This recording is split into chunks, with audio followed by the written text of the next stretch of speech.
saya ucapkan kepada Bapak dan Ibu hadirin sekalian. Puji syukur kita panjatkan kepada Tuhan Yang Maha Esa karena atas rahmat dan karunia-Nya kita semua dapat berkumpul di pagi hari ini dalam keadaan sehat. Saya ucapkan selamat datang kepada Bapak dan juga Ibu peserta webinar spesial series ke-69 yang menjadi pembuka rangkaian program inspiratif di bulan Mei 2025. Perkenalkan, saya Aldi Hoyrul Anwar yang akan memandu jalannya webinar pada pagi hari ini. Webinar pagi hari ini adalah hasil kolaborasi istimewa antara KMMB Consulting dan Institute of Certified Management Accountant, ICMA Indonesia. Tema webinar pagi ini adalah Strategic Job Architecture, Developing Structure to Drive Organizational Agility. Topik yang relevan dengan tantangan saat ini karena membangun dan mempersiapkan kapabilitas sumber daya manusia merupakan fondasi utama dalam meraih kesuksesan strategis organisasi di tengah dinamika perubahan yang sangat cepat. Salah satu pendekatan paling efektif adalah dengan menciptakan kesiapan human capital secara sistematis, adaptif, dan berkelanjutan melalui penerapan job architecture. Dalam sesi ini, kita akan mengulas lebih dalam tentang strategic job architecture, di mana merupakan pendekatan kerangka kerja terintegrasi yang menyelaraskan struktur jabatan, peran, kompetensi, dan jenjang karir dengan strategi bisnis organisasi. Dengan menyatukan fungsi HR, job architecture berperan sebagai fondasi dalam membuat organisasi yang agile dan juga kompetitif.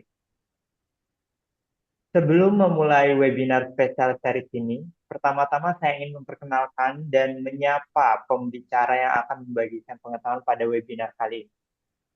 Selamat pagi kepada Bapak Badawi. Pagi, Aldi. Apa kabar? Baik, Pak. Alhamdulillah baik. Bagaimana kabarnya, Pak? Sehat semuanya, Alhamdulillah. Oke, Selamat pagi, Pak. Bapak Ibu semuanya. Eh, Ketemu lagi di seri webinar pagi ini. Ya, silakan Aldi. Baik. Kepada Bapak dan Ibu yang berkenan untuk mengaktifkan kamera, dipersilakan untuk dapat on cam agar sesi webinar hari ini berlangsung interaktif. Tanpa perlu berlama-lama, langsung saja kepada pembicara Bapak Badawi, kami persilahkan. Baik, terima kasih Aldi. Selamat pagi Bapak Ibu semuanya. Izin saya sapa terlebih dahulu. Pada pagi hari ini kita akan melanjutkan ya webinar series yang kebetulan pada pagi hari ini topiknya sangat krusial, sangat penting karena memang kalau kita bicara strategik ya pada dasarnya pelaku dari strategi sendiri adalah pada people gitu ya. Dan bahkan risiko terbesar yang menjadikan strategi itu sukses atau gagal itu hampir 60% lebih ya itu adalah pada leadership-nya, pada orkestrasi people yang ada di dalam perusahaan kita. Nah, oleh karena itu salah satu hal yang penting ya yang harus kita kawal itu adalah apakah job arsitektur yang kita miliki saat ini itu relevan dan bisa menjawab tantangan visi misi perusahaan. Ya, sederhana kalau saya ingat ya waktu itu salah satu statement yang dikeluarkan oleh Einstein, Einstein pernah mengatakan kita akan kesulitan untuk mengeluarkan potensi terbesar jika seekor kera kita minta untuk berenang, ya. Dan kita juga akan kesulitan jika meminta seekor ikan untuk memanjat pohon. Ya, artinya memang job arsitektur itu harus sesuai antara skill individu ya pada level individu sampai kepada job family sampai kepada kategori sebetulnya karyawan kita ini dia expertnya di mana, passionnya ada di mana, seperti itu. Jadi ini yang harus dipahami bersama. Dan era saat ini adalah era digital ya Bapak Ibu ya. Seringkali kalau kita lihat di media sosial, karyawan-karyawan ini atau people yang bekerja dengan kita ini sangat rentan untuk menyampaikan informasi-informasi yang sifatnya privacy di media sosial. Nah ini juga hati-hati. Artinya memang saat ini dengan adanya teknologi juga bisa seperti koin ya, punya dua sisi. Apakah itu akan meningkatkan kemudahan kita bekerja atau bahkan menjadi bumerang bagi perusahaan. Nah, namun yang perlu kita pahami bersama bahwa teknologi ini menjadi satu pola yang sangat terlihat bahwa disrupsi teknologi ini benar-benar sangat dekat dengan operasional bisnis kita. Ya, kalau dulu saya lihat misalnya 20 tahun yang lalu ketika perusahaan ya pada level staff misalnya di bagian accounting misalnya minta approval pencairan dana atau payroll itu harus laporan ya di kertas kemudian tanda tangan berjenjang sampai kepada board level yang terkait. Tapi dengan situasi sekarang 20 tahun ke depan yaitu adalah hari ini approval itu sudah tidak lagi menggunakan kertas ya seringkali tidak menggunakan kertas. Kita butuh approval cukup pakai PDF ya. Di situ kita ada digital assignment ya, kita ada digital tanda tangan dan tidak perlu menggunakan kertas. Perbedaan teknologi ini sangat berpengaruh kepada proses bisnis kita. Yang dulu ya beberapa perusahaan yang pernah kami coba assess ya, saya pernah membantu beberapa BUMN untuk melakukan assessment. eh, di situ terlihat betul bahwa proses bisnis yang biasanya itu terjadi 1 minggu, sekarang cukup 1 hari atau bahkan maksimal hanya 2 hari untuk approval. Jadi proses bisnis benar-benar bisa lebih cepat. Ya, kalau dulu mungkin 1 minggu karena kertas harus di print ditaruh meja pimpinan, pimpinannya kalau main golf ya nggak mungkin ya tanda tangan di sana, harus nunggu balik kantor dulu. Ya, apalagi kalau keluar kota, apalagi keluar negeri misalnya, menemani menteri atau menemani presiden misalnya. Nah, ini menjadi tidak efisien. Tapi dengan adanya teknologi sekarang, meskipun board level ada di luar negeri, approval bisa dilakukan kapanpun dan real time ya. Bahkan pada level desa bahkan ya. Saya pernah diminta oleh salah satu program CSR di Bank Himbara, salah satu Bank Himbara itu memberikan program CSR bagi kepala desa, ya kepala desa. Salah satu fakta yang saya lihat adalah kepala desa ini waktu saya kasih pelatihan eh, kelihatan sibuk gitu ya, kelihatan sibuk dengan gadgetnya. Kemudian saya tanya, Bapak lagi apa gitu? Ternyata lagi approval anggaran untuk desa. Ya, approvalnya via digital, gitu, seperti itu ya. Jadi memang teknologi ini menjadi salah satu enabler atau bahkan kalau kita lihat global trend, ini menjadi driver bahwa organisasi kita harus berubah ya organisasi kita harus berubah. Sesederhana kita melakukan assignment untuk persetujuan approval anggaran, sesederhana itu, ya. Dan tidak hanya di sana, ya, bahkan sampai kepada aspek-aspek lainnya, ya. Seperti apa contohnya? Penerapan atau bahkan kebutuhan dari total people yang kita miliki. Ya. Bulan ini banyak sekali perusahaan-perusahaan media yang melakukan layoff bagi presenter, kemudian bagi editor, ya, dan Bapak Ibu juga bisa melihat menjadi isu nasional bahkan. Kenapa begitu? Kalau kita lihat Bapak Ibu, 3 atau 5 tahun yang lalu, ya 3 atau 5 tahun yang lalu di Tiongkok itu sudah menggunakan news anchor, ya presenter berita itu sudah bukan lagi manusia Bapak Ibu, tapi penyiar televisi ya itu sudah menggunakan AI.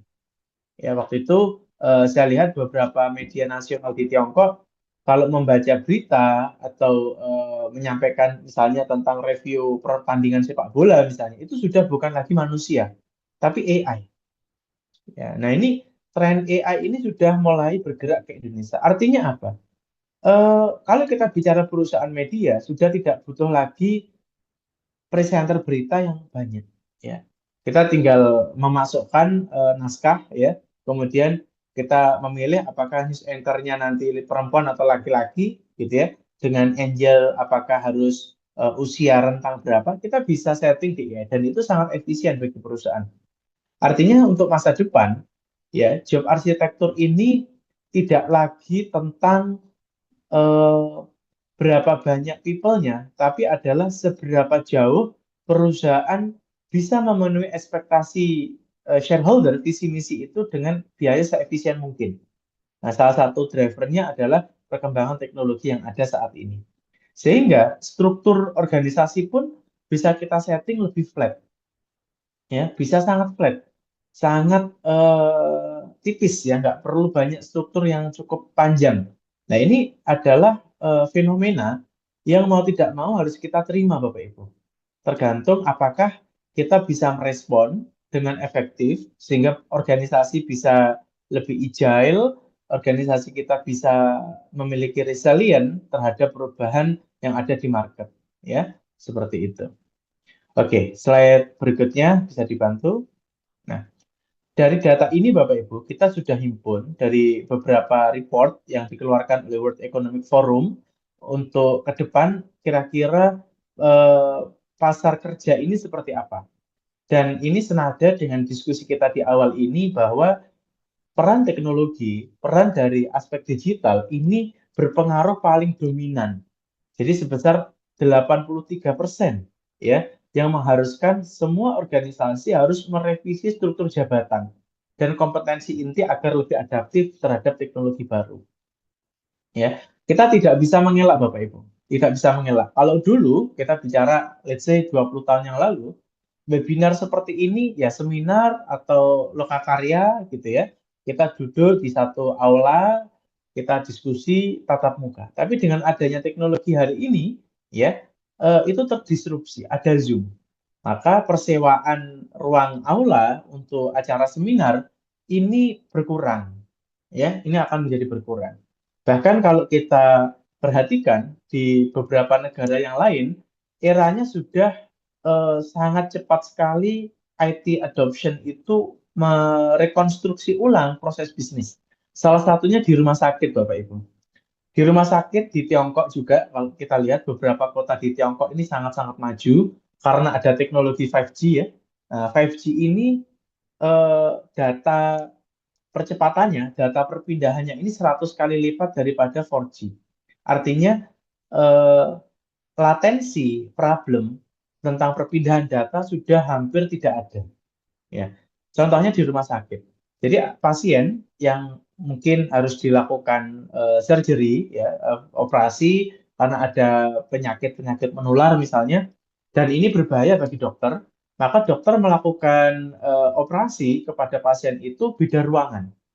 Jadi dipisahkan oleh satu kaca, ya, pasiennya di ruangan tersendiri. Dokter menggunakan VR, kemudian dia memegang dua stick ya, dua stick. Nah, stick ini di kacamata VR virtual reality dokter itu di depannya ya pasien itu. Dan mereka melakukan surgery di beda ruangan. Dan ini sudah terjadi Bapak Ibu. Jadi disrupsi teknologi ini merekonstruksi ulang pemahaman kita bahwa kesiapan tenaga kerja ini tidak lagi soal hard skill maupun soft skill, tapi adalah bagaimana tenaga kerja ini bisa mengadopsi teknologi secara efektif, ya, secara efektif. Mungkin hari ini dokter cara praktek membedah ya pakai pisau gitu ya, bagaimana caranya. Tapi di luar negeri sudah menggunakan stick dan ini menggunakan virtual reality dan itu sudah happen, sudah terjadi hari ini.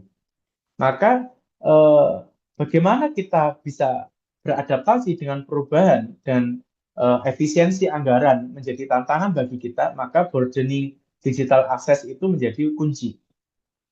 Ya, dan kalau kita mau kembalikan kepada proses bisnis yang ada di perusahaan kita, kira-kira apa nih? Ya, sekecil apapun proses bisnis yang kita miliki, ini bisa menggunakan teknologi. Ya. Karena tantangan ke depan, Bapak Ibu, dengan ekonomi yang serba tidak pasti, ya, saat ini bahkan beberapa mungkin bulan lalu diisukan banyak berita kita mengalami deflasi. Ya, artinya bargaining power buyer itu menjadi turun. Kenapa turun? Ya karena banyak perusahaan melakukan efisiensi. Bahkan ada beberapa perusahaan yang sudah melarang ya arahan pemegang saham melarang adanya capital expenditure. Artinya uang beredar di lapangan itu nanti akan berkurang. Nah, dampak dari itu semua apakah ya adalah efisiensi Bapak Ibu. Kita efisiensi. Nah, critical point yang bisa kita lakukan untuk melakukan cost efficiency effectively itu adalah teknologi. Memang kita harus bisa meyakinkan para pemegang saham investasi di awal itu akan mengurangi net profit kita, ya, akan mengurangi modal kita.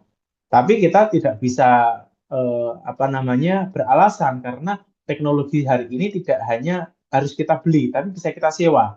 Kita bisa subscription, bisa annual fee, dan itu bisa lebih efisien seperti itu. Dan data ini menunjukkan apa bahwa skill gap ya kalau kita bicara secara makro ya transformation barrier kita adalah skill gap. Saya malam tadi melihat di Instagram di salah satu kota di Indonesia itu antri antri ngelamar kerja itu luar biasa banyak sekali. Dan itu didominasi anak-anak muda, anak-anak yang baru lulus ya. Kalau saya perhatikan rasanya mereka baru lulus SMA misalnya.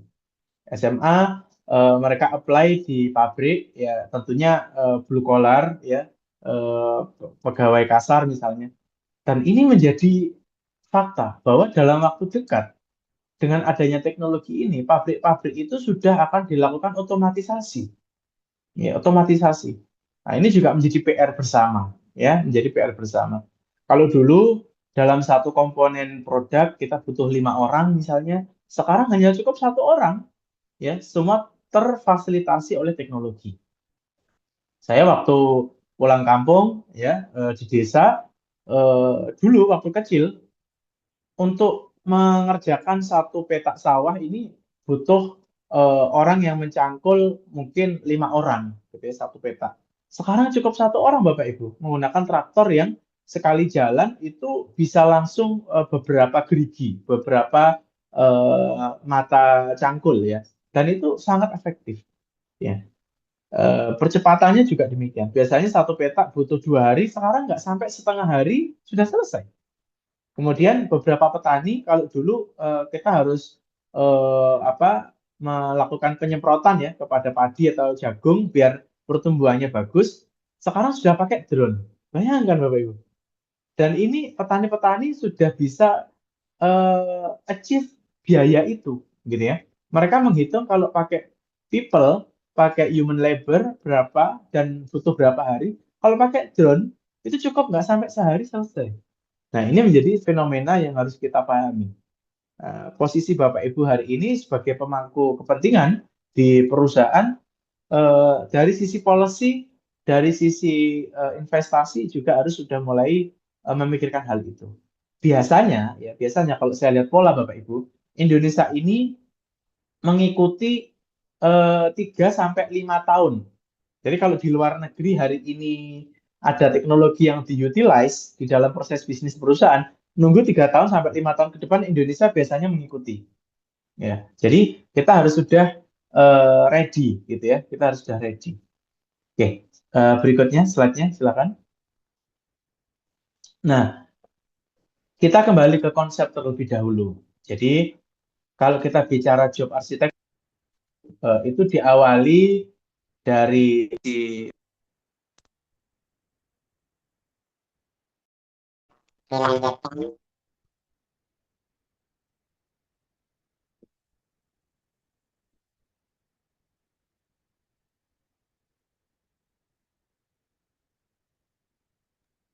Eh, Mohon maaf kepada Bapak Badawi, suaranya belum masuk.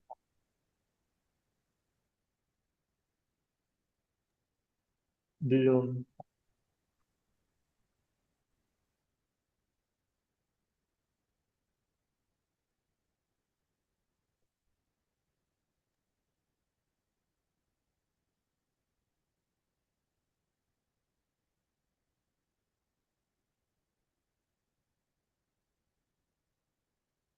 Aldi, suara Oh, saya oh, terdengar? ya udah, sudah terdengar Pak. Baik, Bisa baik. dilanjut Oke, kembali. oke. Mohon izin tadi ada telepon, ini sudah saya decline. Eh, dari aspek fungsional, beberapa company merangkum ya, ada finance, accounting, tax, and treasury, gitu ya, FATT. Kemudian kalau job family, itu turunan. Jadi FATT secara job family bisa dibagi menjadi 4, gitu ya. Kalau perusahaan sizing-nya makin besar, job family ini bisa menjadi 4. Jadi ada finance sendiri, yang dia bertugas untuk memaintain valuasi perusahaan akan terus besar gitu ya. Sehingga ketika one day kita akan ada aksi korporasi atau kita mau mengeluarkan bond, waktu kita dilakukan corporate rating akan nilainya bagus gitu ya. Lalu ada accounting yang make sure PSAK-nya aman gitu ya. Kemudian ada tech, jadi jangan sampai kita punya problem tech gitu. Dan terakhir treasury, bagaimana kita pengelolaan cash availability kita gitu ya. Karena cash ini kunci. Hari ini cash adalah kunci. Di ekonomi yang serba tidak pasti Bapak Ibu, cash adalah kunci. Semakin perusahaan kita punya free cash flow ya, maka semakin kuat posisi kita di industri saat ini. Bahkan kalau kita lihat ya, situasi hari ini eh, proses funding yang dilakukan oleh bank itu cukup sulit. Bahkan beberapa bank itu saya perhatikan mereka hanya mengandalkan layanan interbank, ya, pinjaman antar bank. Nah, kemudian career track. Nah, kita perlu lihat sebetulnya untuk level misalnya level finance ini mulai dari level staff ya, misalnya junior staff, supervisor, manager sampai BOD. Seperti apa proses karirnya? Misalnya bicara treasury, misalnya treasury nggak perlu banyak level nih, cukup staff sama manager, cukup. Manager langsung ke direksi karena ngelola keuangan. Bagian tech misalnya cukup staff, misalnya demikian. Hanya staff, kemudian supaya perusahaan juga lebih efisien, kita meng-hire firma pajak, ya, tech firm. Jadi cukup staff yang berkoordinasi sama tech firm, misalnya begitu. Ada beberapa perusahaan yang saya lihat di Indonesia, perusahaan ini perusahaan family business, dia hanya dia jago di produksi, dia jago di penjualan, gitu ya. Tapi setelah punya uang, uangnya dikelola sendiri oleh treasury, tapi dia memindahkan. Jadi fungsi job family finance, accounting sama tech itu dikelola oleh firma pajak. Ada firma pajak sendiri, seperti itu. Itu juga bisa dilakukan. Jadi kalau demikian, maka secara karir track cukup staff saja, tidak perlu banyak. Kemudian leveling ya, mulai dari staff sampai direktur dan skill setnya apa. Kalau kita lihat sekarang, misalnya kita bicara pajak gitu ya, pajak ini hampir setiap tahun selalu ada pembaruan-pembaruan gitu ya, mulai dari sistem ya aturan, makanya ada pelatihan brevet ya, AB itu laku karena tiap tahun selalu update gitu ya. Lalu juga pembaruan sistem seperti Cortex dan lain-lain itu menjadi market yang ada tersendiri ya, niche marketnya ada. Nah, ini kaitannya sama job arsitektur Bapak Ibu. Jadi kita bisa menyelaraskan antara peran dan strategi bisnis yang kita lakukan. Kalau misalnya strategi bisnis yang kita lakukan ini berfokus pada penjualan, maka aspek-aspek supporting di luar core itu bisa kita lakukan outsourcing. Jadi sederhananya memang kalau kita bicara strategi bisnis, kita bisa fokus ke core kompetitif ya. Core kompetitif karena kalau kita mengurusi semua sumber daya, kita tidak efisien. Ya. Kalau kita lihat dulu zaman awal-awal tahun 70-an misalnya, waktu Jaya perusahaan rokok ya, semua adalah karyawan perusahaan rokok itu. Tapi semakin ke sini peraturan bea cukai cukup ketat, pajak ketat gitu ya. Maka beberapa perusahaan rokok hanya fokus ke core kompetitif. Maka banyak sekali pegawai-pegawai pabriknya itu sudah outsourcing. Nah, jadi fokusnya ke sana. Jadi kalau kita bicara sumber daya pada struktur job arsitektur, kita bisa menggunakan beberapa best practice. Selalu ada tiga pilihan Bapak Ibu. Kita mau build, ya, kita mau membangun dari level staff sampai profesional, atau kita buru, ya, kita buru. Artinya seperti tadi kita fokus ke treasury saja. Untuk finance, accounting, sama tech kita buru dari firma pajak atau KAP misalnya begitu untuk atau KJA yang membantu kita untuk menyusun laporan keuangan. Ini buruh. Atau yang terakhir kita buy. Nah, ini pro hire. Jadi misalnya perusahaan mau eskalasi bisnis lebih besar, kita mau buka cabang atau buka regional di kota yang lain atau provinsi yang lain, kita butuh branch manager atau regional manager, maka kita perlu cari pro hire misalnya. Ini buy. Nah, jadi orkestrasinya kita bisa memilih, bisa kombinasi. Pada level tertentu kita buy, pada posisi tertentu karena biar tidak terlalu lama kita buru saja supaya efektif sehingga perusahaan bisa fokus ke core kompetitif. Seperti itu. Oke, slide berikutnya. Ini bisa dibantu untuk menghapus ya, Aldi, karena ini saya hapus tidak bisa. Oke, slide berikutnya silakan. Nah, ada beberapa komponen yang menjadi kata kunci Bapak Ibu. Saat kita mencoba untuk mengalign-kan antara peran dan proses bagi sumber daya manusia yang kita miliki, maka kita bisa melihat 6 poin ini. Yang pertama adalah leadership kompetensi. Nah, pada job arsitektur yang kita miliki, sebetulnya kita butuh profil kompetensi kepemimpinan seperti apa. Ya, KMMB kita pernah membantu salah satu emiten, salah satu perusahaan yang sudah listing di Bursa Efek. Kita di-challenge oleh klien kami untuk mengevaluasi ulang proses remunerasi yang ada. Nah, setelah kita evaluasi, maka kita melanjutkan pada tahap berikutnya adalah perbaikan KPI, perbaikan job grading, sampai ke sistem remunerasinya. Kenapa begitu? Karena ini adalah salah satu perusahaan yang isinya atau core kompetensinya adalah para asesor, para assessment, ya, karena prosesnya adalah proses ISO, proses assessment dan lain-lain. Maka leadership kompetensi yang dibutuhkan adalah pada proses pemberian, ya, pemberian tugas, pemberian tanggung jawab dan pembentukan tim pada satu proyek ini membutuhkan leadership yang bisa mengcascade kebutuhan akan apa namanya transparansi benefit, ya. Jadi mereka butuh transparansi benefit. Misalnya ada satu proyek, ya, mereka harus mengakses satu perusahaan di Kalimantan, misalnya, tambang misalnya, let's say tambang. Maka tim ini mengakses tambang, ya. Kemudian tim yang sama dia mengakses perusahaan, let's say perusahaan manufaktur yang ada di Pasuruan misalnya, karena di situ ada banyak pabrik. Maka bagaimana leadership ini mengelola kompetensinya, ya? Kompetensi intinya bagaimana? Nah, ini salah satu pola leadership adalah leadership yang keterbukaan atas transparansi benefit yang ada di Kalimantan seperti apa, di Pasuruan seperti apa. Dan ini menjadi salah satu apa namanya sisi kepemimpinan yang merubah, ya, yang awalnya mungkin mereka transformasi, jadi mentransform people dari fresh grade menjadi profesional misalnya, sekarang menjadi pola yang transaksional. Jadi ini dan ternyata efektif Bapak Ibu, efektif. Ternyata para kreatif profesional mereka lebih suka dipimpin dengan cara transparansi benefit itu. Dan ini pola-pola yang harus kita pahami. Nah, berikutnya talent and succession. Nah, kita perlu lihat, memang hari ini dengan era yang sangat terbuka, kita sudah mengalami era bahwa tidak ada boundary between countries, ya. Jadi batasan antar negara ini sudah semakin bias.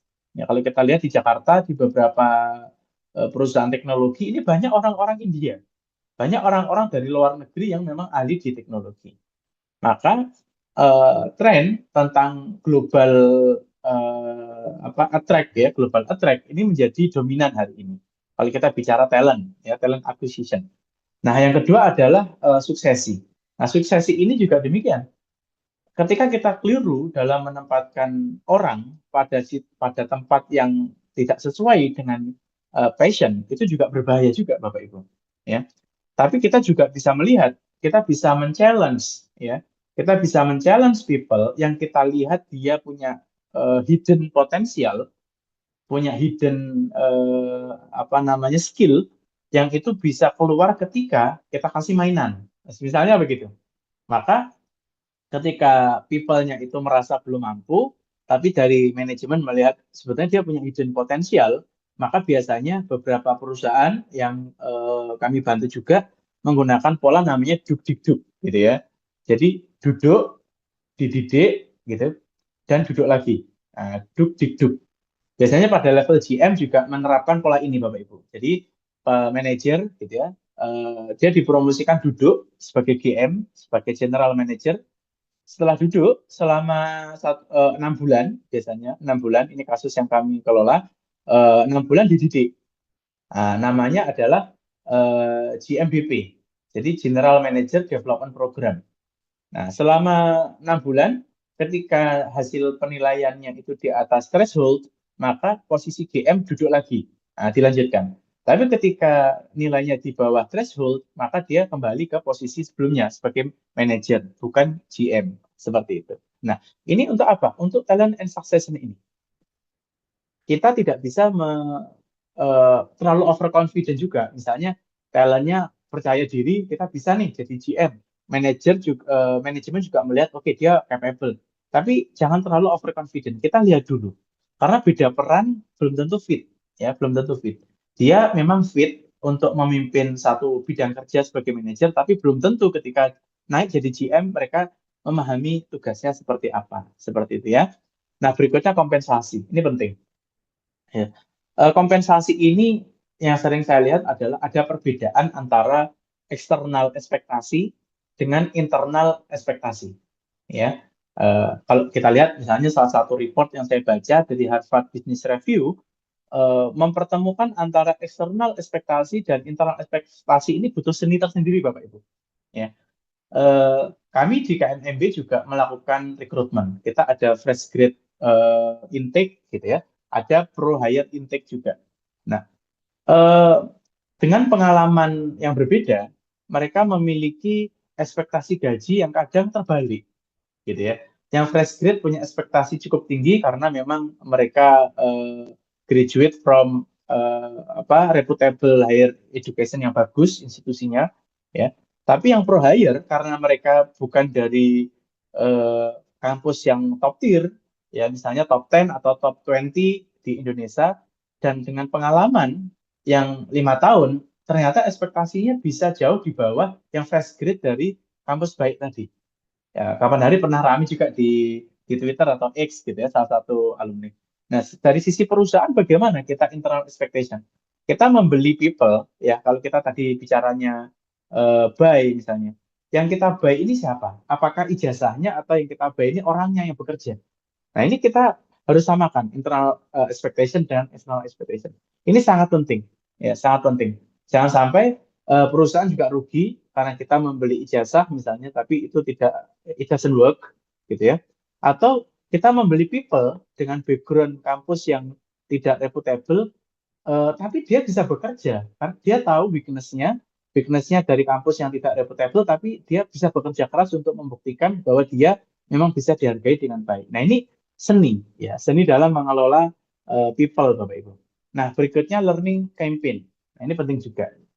Em, kita bicara best practice ya.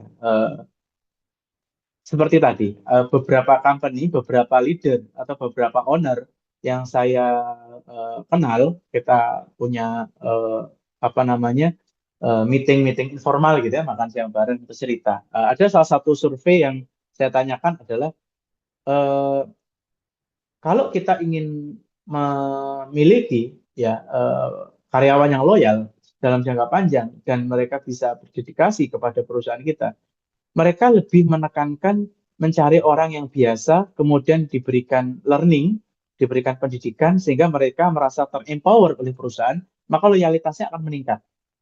Daripada mereka mencari orang yang basicnya sudah bagus, ya misalnya dari kampus top, dan perusahaan kita hanya sebagai batu loncatan 1 tahun 2 tahun pergi, maka kita mendidik lagi, itu biayanya cukup mahal. Nah, ini menjadi salah satu apa ya sesi yang cukup menarik kalau kita bicara learning campaign, karena ini bisa menjadi strategic agenda bagi perusahaan untuk sebetulnya kita mau menaruh orang jangka panjang atau menaruh orang jangka pendek. Ya, ini saya bicara sebagai consulting ya Bapak Ibu ya, karena saya melakukan beberapa review di beberapa owner, baik itu apa namanya perusahaan dengan pendapatan masih miliaran atau perusahaan yang sudah mendekati triliun, itu ternyata ada pola yang sama, gitu. Nah, berikutnya performance kriteria ini juga penting. Em, Dilematisnya begini, kita butuh manajer misalnya Bapak Ibu ya, kita butuh level manajer. Ini atau BOD, misalnya BOD -2, ya, BOD -2. Nah, kita butuh S1 yang sudah pengalaman eh, 20 tahun, ya, atau kita butuh fresh grade lulusan MBA dari let's say Ivy League ya kayak Harvard, Stanford, MIT and so on. Tapi mereka karena MBA paling ya pengalaman cuma 3 tahun 5 tahun sebelum ngambil kelas MBA gitu ya. Nah kita butuh yang mana? Performance kriteria kita yang mana? Nah ini dikembalikan lagi kepada slide sebelumnya tadi tentang strategi kita. Kita tidak bisa menutup kemungkinan beberapa anak-anak muda yang lulusan MBA luar negeri memang punya skill set yang kita butuhkan. Contoh kalau perusahaan kita akan aksi korporasi, kita mau IPO, kita mau apa namanya greenfield strategi, kita mau buka cabang kantor atau pabrik di luar negeri, kita butuh anak-anak lulusan MBA dari luar negeri. Karena mereka punya ilmunya, cara ngitungnya tahu, how to deal with foreign people kita tahu, ya. Tapi kalau strategi perusahaan kita mau melakukan market penetrasi di Indonesia, ya, dan yang kita butuhkan adalah orang-orang yang berpengalaman 20 tahun di industri yang sama yang ada di Indonesia. Bahkan mereka masih S1 bahkan. Ya. Nah, ini kita hubungkan dengan strategi. Karena kembali lagi yang namanya job arsitektur ini konteksnya adalah how to achieve our target, how to achieve our objective, ya, visi kita kemana. Seperti itu. Saya sempat menjumpai salah satu presiden direktur dari Unilever waktu itu. Mungkin sekitar tahun 2013 mungkin ya, 2013 atau 2014. Beliau lulusan S1 Bapak Ibu. Jadi presiden direktur Unilever Indonesia, country Indonesia, itu lulusan S1. Tapi pengalamannya luar biasa. Ya, pengalamannya luar biasa. Jadi kita harus make sure betul sebetulnya langkah korporasi kita kemana nih saat ini. Ya, seperti itu. Ya, kalau kita lihat misalnya di negara kita sekarang lagi dibangun sovereign wealth fund kayak Danantara misalnya. Nah, kita butuh profesional-profesional yang tidak hanya eh, lulusan kampus top, tapi juga memang pengalamannya teruji gitu ya. Pengalamannya teruji. Maka banyak sekali kalau kita lihat kemarin, managing partner di bawah BOD level di Danantara itu orang-orang yang sudah luar biasa, jam terbangnya tinggi sekali. Mereka punya consulting yang saya tahu mereka selama ini mainannya juga luar biasa besar, kasus-kasus besar. Dan kita punya ekspektasi yang cukup tinggi tentang hasil kinerjanya di 1 tahun ke depan. Seperti itu. Nah, yang terakhir adalah manajemen level atau approval. Kadangkala saat perusahaan kita akan melakukan transformasi, Bapak Ibu, ya, kita mau ekspansi agar sizing company kita lebih besar. Yang selama ini kita mainan, let's say 5 triliun sampai mungkin 10 triliun. Kemudian kita mau enlarge, ya, enlarge sampai di angka dari 5 sampai ke 50, let's say 10 kali, ya, 10 times multiple-nya 10 kali. Ini kita tidak lagi sama tata kelolanya, gitu ya. Kalau dulu untuk pengambilan keputusan capital expenditure pada rupiah tertentu harus sampai RUPS misalnya. Tapi kalau kita sudah sizing yang lebih besar, maka batas kewenangan direksi harus kita perlebar. Nggak perlu sampai RUPS, cukup apa namanya direksi cukup. Kalau dulu misalnya approval pada apa namanya approval untuk ekspansi harus sampai ke direksi misalnya. Sekarang karena size-nya makin besar, direksi mainannya sudah tidak lagi urusan operasional bisnis, dia harus apa namanya visioning ke depan seperti apa, banyak hubungan industrial misalnya. Maka approval bangun pabrik baru mungkin pada level SVP atau VP misalnya. Nah ini rentang kendali ini menyesuaikan juga kembali kepada strategi yang kita lakukan. Ya, makanya kalau kita lihat Bapak Ibu, beberapa bank itu ada presiden direktur, ada SVP, VP, rentang kendalinya sangat sangat tinggi. Ya, bahkan kalau kita lihat, ketika rentang kendali ini harus kita rubah, struktur perusahaan juga akan berubah. Ya, struktur perusahaan akan berubah. Apakah kita akan membagi berdasarkan fungsional, ataukah kita membagi secara divisional, ataukah kita akan membagi secara cross fungsional? Ya, jadi ada cross, ada kalau kita lihat ada direktur-direktur perusahaan di daerah-daerah yang mana nanti operasional bisnis marketing di daerah itu selain minta koordinasi dengan direktur di daerah juga minta ke holding. Apakah agendanya linear sama agenda holding? Misalnya begitu, ya. Ini juga terjadi di perusahaan-perusahaan media yang hari ini lagi turbulensi luar biasa, gitu ya. Tantangan bagi BOD level juga sangat tinggi, seperti itu. Oke, slide berikutnya. Oke, nah ini bisa dibantu menghapus ya, Alji. Nah, pada slide ini, Bapak Ibu, kita mencoba mensimplify job arsitektur itu ada 4 dimensi. Ya, mungkin Bapak Ibu di sini ada pelaku-pelaku HR ya, pelaku-pelaku HR. Mungkin bahasan kita cukup melebar kemana ke sana ke sini ya, karena kalau kita bicara strategi, memang kita tidak bisa hanya satu pandangan ke satu sudut ya. Kita harus menggunakan helikopter view. Jadi Bapak Ibu, kita naik helikopter, dari helikopter kita melihat ke bawah ya.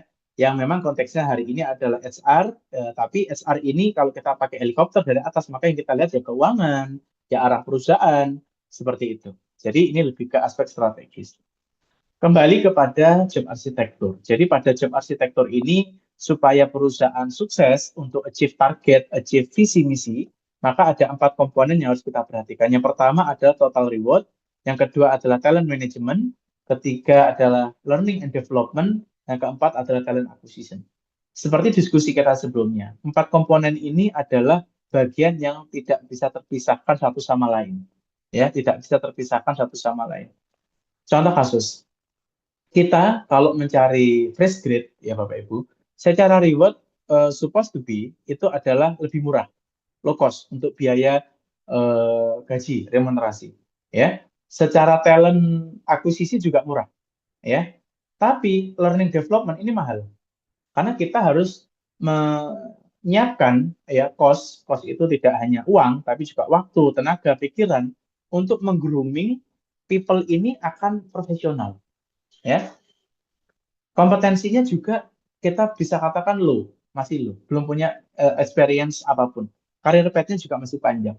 Tapi kalau kita melakukan keputusan kita mencari pro hire atau kita buy, seperti saya cerita di awal tadi, kita buy people, maka reward-nya pun juga akan tinggi. Ya, talent management relatif aman karena kita sudah dapat di posisi atas, tidak perlu kita improve. Learning development juga tidak perlu karena mereka sudah punya jam terbang, kita kasih target sudah jalan, sudah paham, ya. Bahkan kalau perlu lebih pintar daripada owner, lebih pintar daripada direksi, ya. Dan talent akuisisi ini mahal sekali, ya. Sederhananya, saya punya beberapa klien yang kebetulan juga mereka bergerak di bidang headhunter, ya, talent acquisition. Biasanya untuk mengakuisisi pro hire, mereka secara apa namanya simple itu gajinya disamakan plus dinaikkan antara rentang 3 sampai 7%. Nah, itu tipsnya. Jadi kalau kurang dari 3% biasanya juga gagal untuk melakukan akuisisi. Kalau lebih dari 7% juga akan merusak harga pasar, Bapak Ibu. Ya. Kenaikan apa remunerasinya terlalu tinggi, ya, merusak harga pasar. Jadi kurang lebih begitu. Jadi keputusan antara total reward, talent management, learning and development, sama talent acquisition ini saling berkaitan. Ya, saling berkaitan. Tergantung sekarang strategi perusahaan kita mau kemana. Ya, kalau kita mau agresif, segera melakukan percepatan, ya, pendapatan naik 3 kali, 5 kali, bahkan 10 kali, maka kita harus mulai melakukan pengambilan keputusan pro hire, ya. Meskipun nanti konsekuensinya akan menggerus banyak cost dari sisi operasional karena gajinya juga meningkat. Tapi kalau kita mau memposisikan perusahaan kita di cash cow, ya, kalau kita lihat bicara cash cow, eh, peningkatan market share tidak signifikan, tapi kita sudah memiliki apa namanya knowledge yang cukup, maka kita nggak perlu banyak-banyak mengeluarkan biaya. Kita hanya mengeksploitasi sumber daya yang ada untuk menghasilkan cash flow. Maka biasanya perusahaan-perusahaan cash flow ini bonusnya tinggi. Akhir tahun dapat bonus gitu ya. Nanti tahun berikutnya kerja seperti rutinitas pada umumnya, market sudah ada, tidak begitu banyak turbulensi, akhir tahun bonusnya tinggi lagi gitu. Tapi kalau perusahaan mau agresif, kita mau naik level nih, kita mau unlock value, kita mau elevate pada level market share let's say 5% ke 10%, maka ini posisinya start, ekspansi, investasi, ya. Bahkan dari sisi biaya akan meningkat, ya seperti itu. Ya, ini tergantung dari strategi apa yang akan kita gunakan ya. Oke, slide berikutnya silakan. Oke, slide berikutnya. Apakah cukup slide-nya? Oke, ini yang terakhir ya. Jadi pensederhanaan dari diskusi kita tadi bahwa memang ini contoh ya Bapak Ibu ya, mulai dari aspek fungsi, contohnya fungsi keuangan, kemudian turun ke job family, contohnya ada controlling, padahal keuangan tidak hanya controlling ya, ada lagi misalnya treasury atau misalnya dari aspek budgeting ya, kalau perusahaan besar biasanya dipisah gitu ya. Nah, contoh kasus kita fokus di controlling aja. Nah, controlling ini terbagi ada dua head ya, ada dua head yang ngurusin regional. Kemudian masing-masing juga terpisah pada posisinya, ada posisi SVP, manager, atau cukup kepala departemen atau kepala divisi. Nah, terakhir pada employee seperti itu. Nah, hubungan dari apa yang dikerjakan pada level people sama kebutuhan level finance ini harus inline, Bapak Ibu, harus align. Dan cascading-nya, penurunannya ini harus terstruktur. Tidak bisa bisnis berjalan secara nature, tapi juga ternurtur, kita bentuk. Ya, kita harus membentuk dengan baik. Ya. Berikutnya slide-nya. Terakhir, secara teknis juga demikian. Jadi kalau kita bicara jenjang karir sampai kepada rentang skala gaji, ini ada salah satu best practice, kita bisa menggunakan pola ini. Mulai dari karir kategorinya apa? Apakah ini eksekutif atau BOD level? Kemudian apakah ini manager atau expert level, professional level atau support level? Nah, kemudian pada karir level ya, kalau tadi kategorinya sederhananya kita bagi empat, ada satu, dua, tiga, empat. Maka masing-masing kategori ini memiliki karir levelnya masing-masing, Bapak Ibu. Ya, masing-masing. Contoh, ini kita ambil contoh yang profesional level. Maka kalau kita mau kategori karirnya adalah profesional atau spesialis, maka kita bisa awali mulai dari level entry, kemudian level developing, level experience, level advance, sampai terakhir senior spesialis. Ya, misalnya kita kalau karir kategori untuk eksekutif, maka karir levelnya gimana? Ya mungkin mulai advance dan senior, nggak perlu sampai entry. Misalnya begitu. Nah, makanya kalau Bapak Ibu perhatikan, sangat jarang kalau kita bicara perusahaan-perusahaan BUMN misalnya, sangat jarang direktur-direktur Persero itu yang dari bawah, itu jarang. Biasanya langsung pro hire, ya, pro hire. Yang direktur keuangan Persero A itu sebelumnya direktur keuangan dari Persero B, misalnya kayak gitu. Ya, tapi memang ada beberapa pada PT anak atau cucu Persero kalau BUMN itu mulai entry ada. Jadi terakhir kita membantu perusahaan di bidang apa namanya catering itu mulai dari entry posisi direkturnya sampai ke BOD level itu ada kasus seperti itu. Jadi tidak menutup kemungkinan. Nah, ini tergantung pola. Pemegang saham melihat seperti apa. Apakah dibutuhkan pimpinan BOD level yang memiliki eh, apa namanya kemampuan dari level hard level dulu, ya entry level sampai ke BOD. Ada juga kalau kita lihat di media, ya saya cerita ini karena ada di media, jadi nggak masalah saya ceritakan di PNM Bapak Ibu. Apa namanya salah satu klien kami PNM, direkturnya itu dulu pertama kali kerja waktu PNM didirikan itu pada AU, levelnya AU, account officer. Saya sebut Pak Arif Mulyadi, Pak Arem ya. Saya kemarin ke Labuan Bajo sama beliau, kita cerita pernah di AO pertama kali. Sampai sekarang menjadi direktur, menjadi dirut. Nah, ini juga contoh kasus ya. Contoh kasus di PNM. PNM ini sekarang masuk ultra mikro Bapak Ibu ya, di bawah BRI dengan Pegadaian. Nah, seperti itu. Nah, Bapak Ibu bisa cek juga di berita ini ada beritanya. Nah, kemudian kita lanjutkan. Senior spesialis ini kira-kira role levelnya berapa nih kodenya? Nah, ini setiap kode memiliki tanggung jawab, rentang kendalinya masing-masing. Ya, lalu personal grade, ya, kita bisa benchmarking juga di global seperti apa, dan terakhir sampai kepada grading job dan ini kaitannya sama gaji. Seperti itu.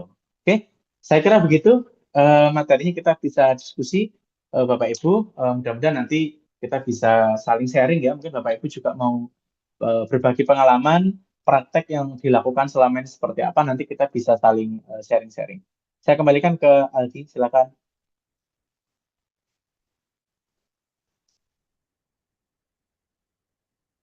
Baik, terima kasih banyak kepada Bapak Badawi atas pemaparan materinya. Eh, Izinkan saya menyampaikan beberapa highlight nih Pak, dari materi yang telah disampaikan. Jadi, job arsitektur itu merupakan kerangka kerja yang menjelaskan peran, jenjang karir, dan juga kompetensi karyawan dengan strategi bisnis organisasi. Nah, kerangka ini tuh mencakup seperti function, career track, level tanggung jawab, serta skill yang dibutuhkan. Nah, di tengah tantangan digitalisasi dan juga kesenjangan keterampilan, job arsitektur itu menjadi fondasi penting untuk membangun kapabilitas SDM yang adaptif dan mendorong ketangkasan organisasi dalam menghadapi perubahan. Baik, sebelum lanjut ke sesi tanya jawab, ada beberapa hal yang akan saya sampaikan. Yang pertama, saya mengingatkan kepada Bapak dan juga Ibu yang belum mengisi link presensi kehadiran, silakan mengisi link presensi kehadiran yang telah dikirimkan oleh tim KMMB melalui kolom chat Zoom, karena sertifikat akan dibagikan setelah Bapak dan Ibu mengisi link tersebut. Selain itu, terdapat link untuk bergabung pada WhatsApp grup KMMB Webinar Series yang tentunya sertifikat akan dibagikan melalui WhatsApp grup tersebut. Yang kedua, selanjutnya kepada Bapak dan Ibu yang memiliki pertanyaan maupun pendapat yang ingin didiskusikan terkait materi kali ini, dapat dikirim melalui kolom chat Zoom dikarenakan pada akhir sesi webinar nanti akan diadakan sesi tanya jawab dan akan diambil pertanyaan-pertanyaan dari urutan yang teratas. Bagi Bapak Ibu yang tertarik ingin mengikuti secara langsung serangkaian webinar series yang diselenggarakan, kami persilakan kepada Bapak dan juga Ibu untuk registrasi atau mendaftarkan diri pada link yang telah disediakan oleh tim. Webinar Corporate Strategy pada 2025 akan menghadirkan materi dan praktisi profesional dengan tema dan juga topik yang lebih strategis. Agar Bapak dan Ibu tidak tertinggal informasi seputar webinar series, silahkan Bapak Ibu dapat memfollow dan juga subscribe akun sosial media KMMB, yaitu pada Instagram dan TikTok @kmmb_consulting, YouTube KMMB Consulting, dan website kmmb.co.id. Saya ingatkan kembali kepada Bapak dan juga Ibu yang memiliki pertanyaan untuk menuliskan pada kolom chat Zoom, atau apabila Bapak dan Ibu ingin berinteraksi langsung dengan pembicara, kami, Bapak dan Ibu juga dapat menyampaikan langsung pertanyaan yang ingin ditanyakan.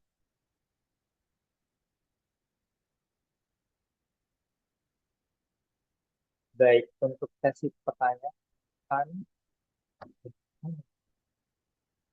saya mulai dari yang pertama, yaitu dari Bapak Rudi Andreas. Selamat pagi Pak Badawi dan rekan-rekan semuanya. Materi hari ini sangat menarik, oleh karena itu saya ingin bertanya dan beberapa kasus perusahaan itu sudah memiliki jenjang yang tertata, tetapi belum beriringan dengan sistem gaji yang seimbang atau sebaliknya. Menurut Bapak, bagaimana cara memastikan karir path dan sistem kompensasi selalu sinkron, terutama saat organisasi sedang bertransformasi? Apakah memungkinkan apabila kedua hal tersebut tidak dikembangkan secara beriringan? Jadi di tahun ini menata karir pet terlebih dahulu, kemudian tahun depan memperbaiki sistem gaji. Terima kasih Pak Bodo. Mungkin bisa langsung. Ya, terima kasih Aldi dari bantu membacakan dari Pak Rudi ya. Jadi begini Bapak Ibu, memang permasalahan dari tata kelola eh, apa manpower planning atau mungkin juga KPI, job grading, sistem remunerasi ini menjadi PR yang sangat krusial. Karena bagaimanapun juga kalau kami lihat korporasi di Indonesia ini masih human centric ya. Keberhasilan dari sebuah perusahaan masih sangat dikendalikan oleh human ya. Berbeda mungkin 5 atau 10 tahun ke depan kita lebih banyak teknologi driven yang membantu perusahaan kita untuk sustain. Nah, kalau pertanyaannya itu mana yang lebih dulu, ini juga tidak ada satu pakem yang pasti ya Bapak Ibu ya. Karena ini setiap tahun harus dievaluasi. Jadi setiap tahun harus dilakukan evaluasi pembaruan, ya. Dan apalagi kalau perusahaan kita lagi growing, maka eh, model dari sistem remunerasi, sistem karir, atau bukan juga karir path-nya, jenjang struktural, itu juga selalu update. Dan kita harus terbuka, karena kalau kita perusahaan lagi growing, maka engagement atau ketertarikan, keterkaitan dari karyawan kepada perusahaan ini sangat penting. Maka top level juga harus selalu open mind mendengar masukan-masukan dari karyawan tersebut. Padahal ini juga menjadi konflik kepentingan sebetulnya. Kenapa? Karena objek dari sistem remunerasi itu ya karyawan itu sendiri. Gitu. Nah, ini menjadi satu satu apa ya, satu ombak yang harus dikendalikan beriringan. Gitu ya. Tapi berbeda dengan perusahaan yang sudah established, perusahaan yang sudah berjalan lama, sudah mature sistemnya, sudah teruji oleh badai COVID, teruji badai Krismon 2008, teruji Krismon 1998, tapi perlu dilakukan pembaharuan. Maka mekanisme pembaharuannya adalah kita berbasis strategi apa yang kita pilih. Nah, meskipun nanti fakta yang terjadi di lapangan adalah banyak para stakeholder itu akan mempertahankan status quo. Kita sudah oke kok kayak gini, kenapa dilakukan perbaikan? Nah, mereka yang merasa sudah oke pasti akan mempertahankan status quo. Ya, banyak penelitian atau kasus yang membahas itu. Tapi karena ini perusahaannya sudah lama, mereka butuh ide-ide segar dari anak-anak muda. Nah, anak-anak muda ini yang masuk dan ini beda generasi. Nah, ini PR-nya. Ya, ini PR-nya.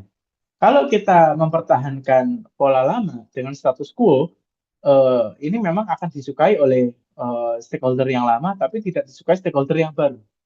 Tapi kalau kita melakukan transformasi atau turbulensi pada sistem internal yang mengikuti stakeholder baru ini, itu akan mengganggu kenyamanan dari stakeholder yang lama. Maka butuh orkestrasi yang tepat, ya, orkestrasi yang tepat. Ini akhirnya apa yang terjadi? Yang terjadi adalah kita kembalikan pada visi misi perusahaan. Kalau misalnya memang visi misi perusahaan itu masih relevan dengan pola status quo sebelumnya, ya it's okay, kita lanjutkan. Tapi ketika visi misi perusahaan ini mengalami turnaround karena merespon apa namanya lingkungan eksternal yang sangat dinamis, maka visi pasti berganti. Nah, maka kita harus terbuka nih. Kalau visi sudah berganti, apakah pola lama masih relevan dengan apa yang kita miliki sekarang? Ini butuh ke apa ya, kesadaran bersama, Bapak Ibu. Nah, pertanyaan berikutnya adalah mana yang dahulu? Nah, maka lebih baik bersamaan, ya, karena sistem remunerasi itu kalau kita gunakan pada kaidah teori keadilan itu ada triple P, Bapak Ibu. Ada P for people, ya, P for position, dan P for performance. Nah, P for people, P for position, P for performance ini relevansinya kemana? Ya ke KPI. Relevansinya ke KPI-nya, relevansinya ke jenjang karirnya, karir path-nya kalau kita bicara posisi. Jadi harus beriringan, ya. Nah, di sini memang PR-nya cukup banyak. Kita harus beriringan bersama-sama. Bahkan kalau mau lebih advance, setelah job grading kita selesaikan, sistem remunerasi kita tata, dilanjutkan dengan dashboard manajemen sistem. Jadi kita bisa real time pada bulan ini kinerjanya seperti apa, maka remunerasi bisa mengikuti. Nah, dampaknya apa? Ini sudah terjadi. Ini satu contoh bagus di salah satu BUMN yang mengelola pelabuhan. Di sana, pada level tertentu, Bapak Ibu, di middle management, itu remunerasinya itu meskipun levelnya sama-sama manajer itu bisa beda. Tergantung performance bulanannya. Jadi setiap bulan juga berbeda. Gitu ya. Misalnya bulan ini karena dia achieve target atau bisa menjual, kalau kita bicara sales misalnya, pada di atas target, maka performance atau take home pay-nya bulan ini berbeda sama bulan lalu. Bulan depan juga bisa jadi berbeda, ya. Seperti itu Bapak Ibu. Jadi beriringan. Dashboard management sistemnya juga bisa dibuat, HRIS-nya ya, Human Resource Information Systemnya juga ditata seperti itu. Saya kira begitu, Aldi. Mungkin ada tanggapan dari penanya, silakan. Baik, untuk Bapak Rudi mungkin ada feedback atau Oke, silakan.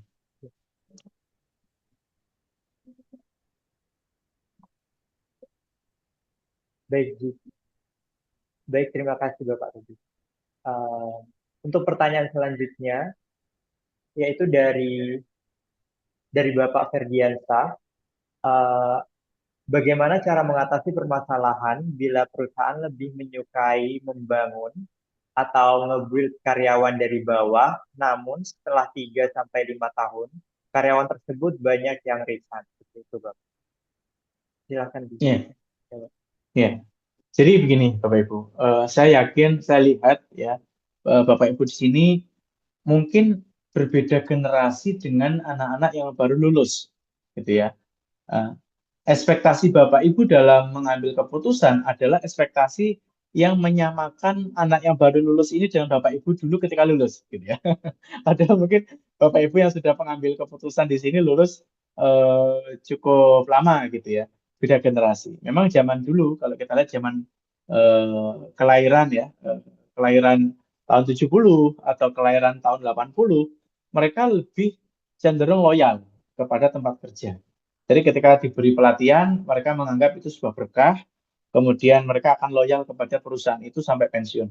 Tapi dengan fakta yang ada dan data yang kami peroleh, generasi yang akhir-akhir ini lulus ya, di tahun 2010 ke atas, ini generasi yang pengen memperoleh tantangan, Bapak Ibu. Nah, jadi ketika mereka merasa tempat kerjanya itu tantangannya sudah tidak ada lagi, mereka akan bosan. Nah, ini dampak dari kehidupan instan, ya, kehidupan instan. Apalagi sekarang ada, kalau kita lihat di media sosial, itu ada short video seperti TikTok, di YouTube ada short juga. Ini menjadikan apa? Eh, Anak-anak muda ini lebih suka yang instan, yang cepat, yang to the point, yang cepat kelar. Nah, maka mereka akan memiliki gairah untuk mencari mainan yang lain. Nah, itulah yang menjadi apa, reason, alasan kenapa setelah 3 tahun mereka akan pergi. Karena mereka butuh mainan yang lain, Bapak Ibu. Nah, jadi itu fakta yang harus kita terima, gitu ya.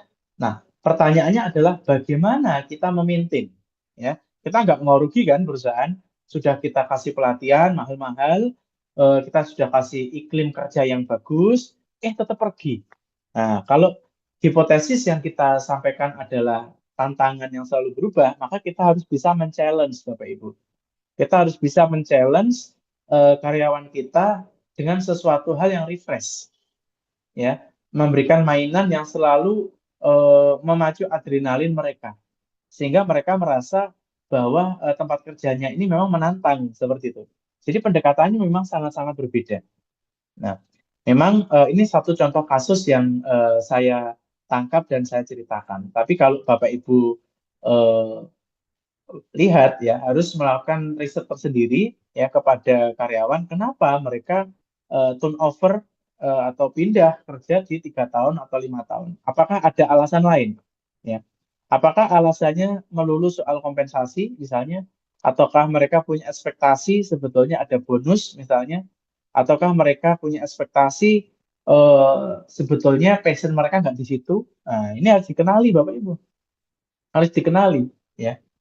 Contoh nih, banyak saya lihat eh, kemarin ya, saya salah satu klien kami, direktur keuangan, direktur keuangan di salah satu holding di BUMN juga, beliau S1-nya itu bukan dari manajemen, bukan dari keuangan, malah teknik teknik apa namanya, perkapalan.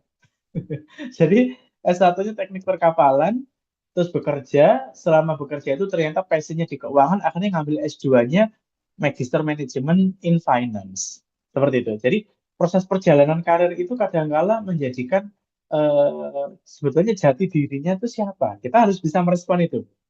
Nah, seperti itu. Jadi kalau pertanyaannya bagaimana mempertahankan, kita harus do your own research gitu ya. Dipastikan disurvei berkala, apakah 3 bulan sekali disurvei ekspektasinya karyawan itu apa sebetulnya.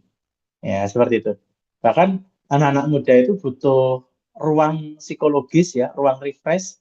Maka beberapa kantor itu menyediakan PlayStation misalnya. Jadi ruangan yang khusus untuk main game. Jadi kalau stres target belum achieve, dia akan main game dulu 1 jam 2 jam silakan. Atau dikasih fasilitas bebas WFO atau bebas WFA, yang penting kerjaan beres gitu. Nah ini harus didengar real time. Jadi pola kerja yang 10 tahun, 20 tahun terjadi itu belum tentu relevan Bapak Ibu hari ini. Seperti karena kita menuntut organisasi kita agile, maka karyawan kita pun juga pasti akan menuntut kemudahan itu. Bagaimana bisa agile dalam bekerja juga. Seperti itu. Mungkin ada tanggapan, silakan. Baik, terima kasih Pak Badawi. Untuk Bapak Ferdiansyah, apakah ada tanggapan? Oke, sudah jelas. Baik, terima kasih untuk Bapak Ferdiansyah. Untuk pertanyaan selanjutnya itu ada dari Ibu Salsabila. Selamat pagi Pak Badawi dan rekan-rekan semuanya. Izin bertanya, bagaimana cara menentukan jumlah level yang ideal dalam sebuah job family? Seperti itu. Iya, eh, sederhananya Bapak Ibu, sederhananya pekerjaan itu ada 3 level, ya. Strategik, kemudian fungsional, dan yang ketiga adalah support. Nah, jadi strategik ini seperti BOD level, gitu ya. Fungsional ini seperti manajer marketing, manajer keuangan. Support ini staff yang mensupport kerjaan dari fungsional. Nah, tergantung kita sekarang. Kalau karyawan kita ini tipe karyawan yang apa namanya, motivasinya moderate, motivasinya level menengah, dan mereka eh, haus akan validasi sosial misalnya, maka leveling ini kita perbanyak, ya, kita perbanyak. Misalnya junior staff, staff, senior staff, supervisor, associate manager, SM, VP, SVP, oh sangat banyak sekali nih, gitu ya. Karena mereka sangat suka menaruh title ini di LinkedIn, misalnya gitu, atau pamer lanjatnya, gitu ya. Eh, butuh validasi sosial dan moderate motivation. Tapi kalau karyawan kita ini highly motivated, ya, dia sangat termotivasi tinggi dan mereka bukan tipe orang yang butuh validasi sosial, maka ranah ini menjadi tidak relevan. Kenapa? Yang penting mereka memiliki mainan, mereka memiliki tanggung jawab yang mereka merasa dihargai atas tanggung jawab itu. Nah, jadi ada perusahaan yang melakukan flat. Ya, jadi sistemnya flat. Staff langsung manajer, langsung direksi. Ada yang begitu. Ini flat. Nah, biasanya kalau perusahaan itu sistemnya flat, yang diperpanjang adalah fungsionalnya. Seperti auditor, itu fungsionalnya panjang tuh, ya. Tapi kalau dari struktur ya cukup direktur, ketua SPI, langsung staff gitu. Tapi staffnya ini ada yang junior auditor, ada yang sudah senior auditor, ya, mau pensiun, ya, artinya sudah sangat super super senior, tapi masih levelnya supporting staff, nggak ada masalah. Karena mereka termotivasi pada keahlian auditornya, bukan jabatan strukturalnya. Karena mereka menganggap jabatan struktural ini malah membuat ribet, mengganggu kenaikan level kompetensi di auditornya. Misalnya begitu. Nah, jadi tergantung dari situasi yang kita hadapi. Tapi secara umum itu terbagi jadi 3. Level strategis, level fungsional, dan level support. Seperti itu. Nah, pernah kita KMMB juga, KMMB pernah nangani tadi salah satu perusahaan emiten itu, setelah kita lakukan kajian secara menyeluruh terkait dengan KPI dan leveling, kita rombak. Ternyata memang ekspektasi dari para karyawan itu mereka butuh pengakuan fungsional yang berjenjang. Jadi mereka nggak ada masalah Bapak Ibu. Cukup direksi, manajer, atau staff. Tapi level staff ini terbagi fungsional. Ya seperti tadi, associate, junior, konsultan, senior, manager, associate kayak gitu. Jadi lebih ke fungsionalnya.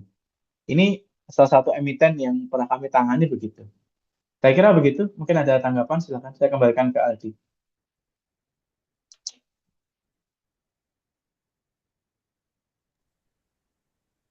Baik, untuk Ibu Salsabila, apakah ada tanggapan?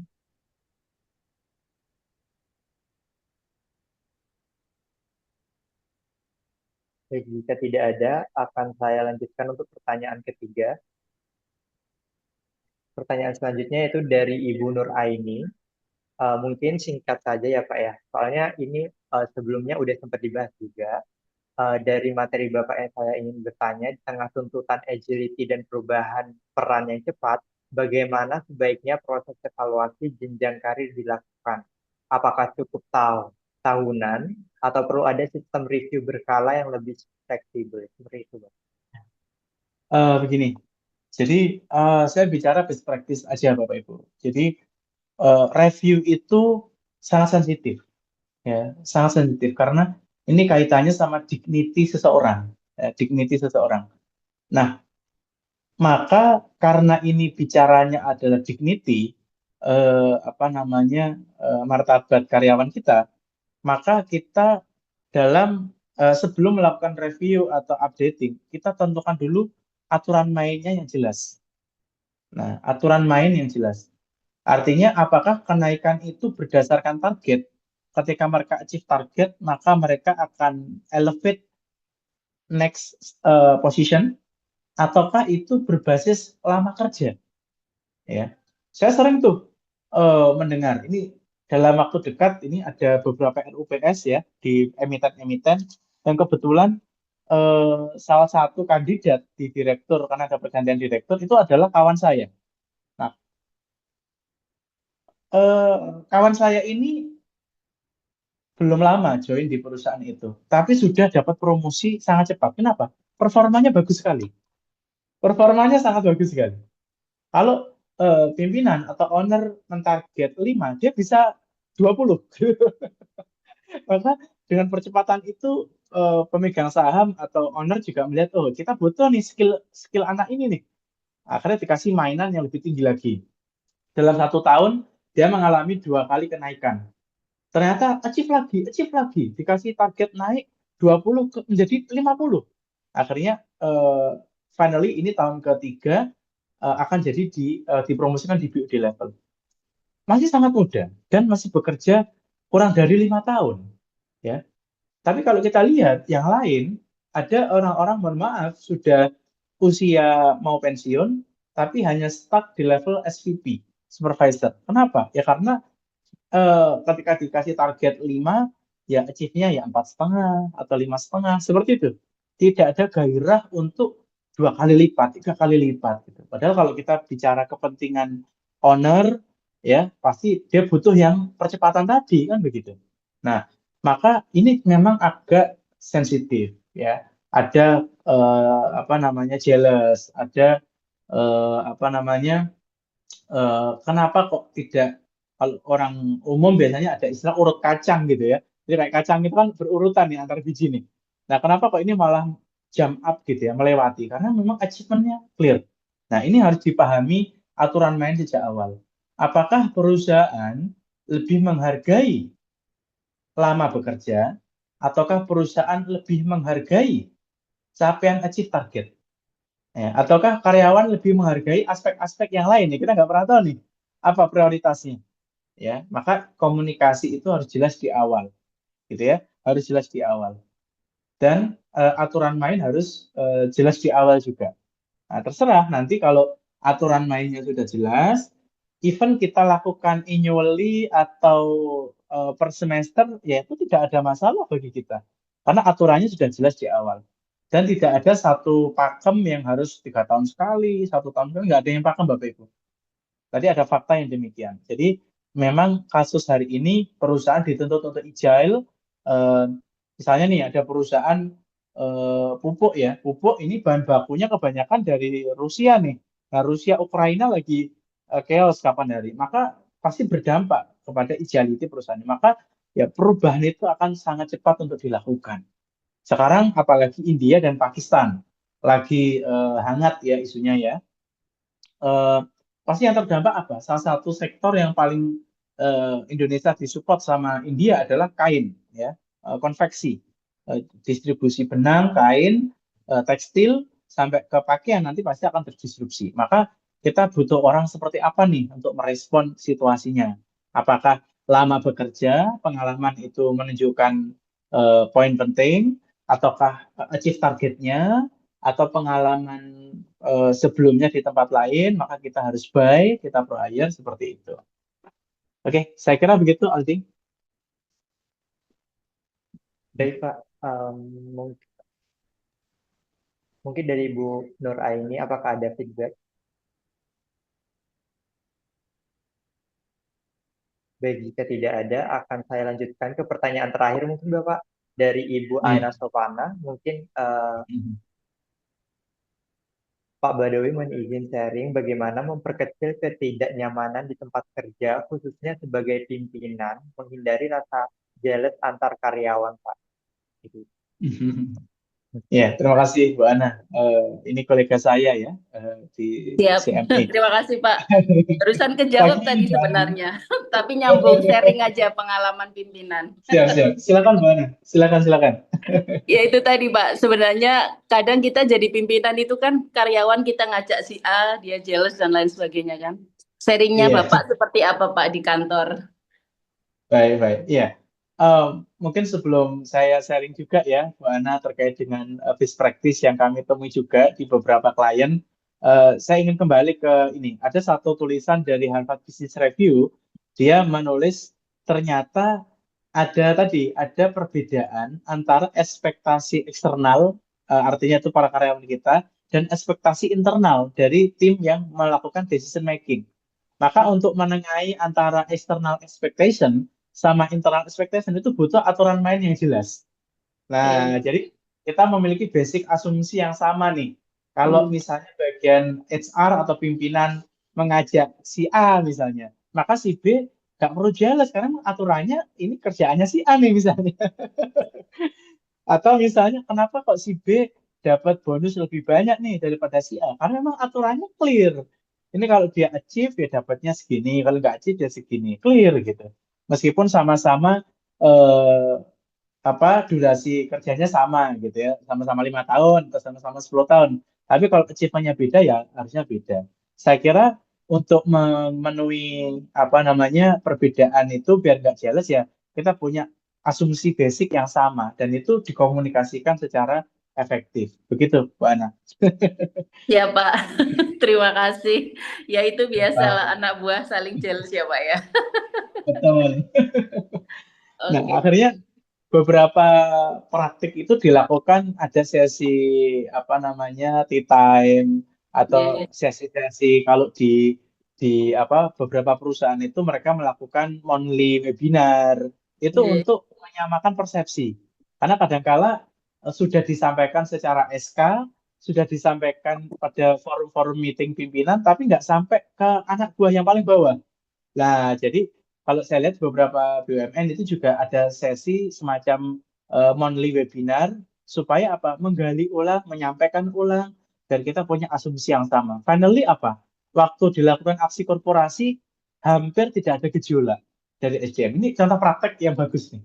Nah, seperti itu. Jadi memang asumsi dasar itu sangat penting untuk kita pahamkan bersama-sama. Seperti itu.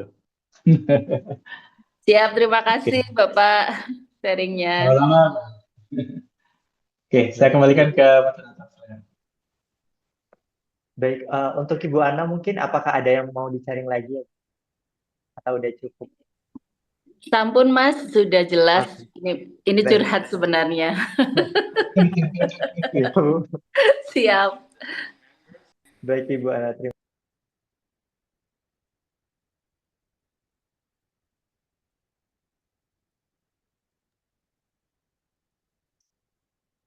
Baik, mengingat mengingat adanya keterbatasan waktu, sayangnya sesi tanya jawab harus kami cukupkan. Namun jangan khawatir apabila Bapak dan juga Ibu masih memiliki pertanyaan yang ingin disampaikan. Bapak dan Ibu bisa menyampaikan pertanyaan tersebut pada webinar seri selanjutnya. Sebelum mengakhiri webinar spesial series pagi hari ini, akan sangat disayangkan apabila kita tidak mengabadikan momen ini. Dimohon kepada Bapak dan juga Ibu semua untuk dapat on cam demi kelancaran sesi foto bersama kali ini.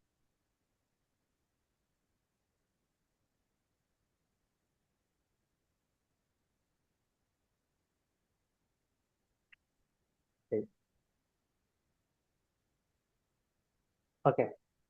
Baik, untuk dokumentasi slide pertama akan saya pandu dalam hitungan ketiga. 1, 2, 3. Untuk selanjutnya, dokumentasi slide kedua dalam hitungan ketiga. 1, 2, 3.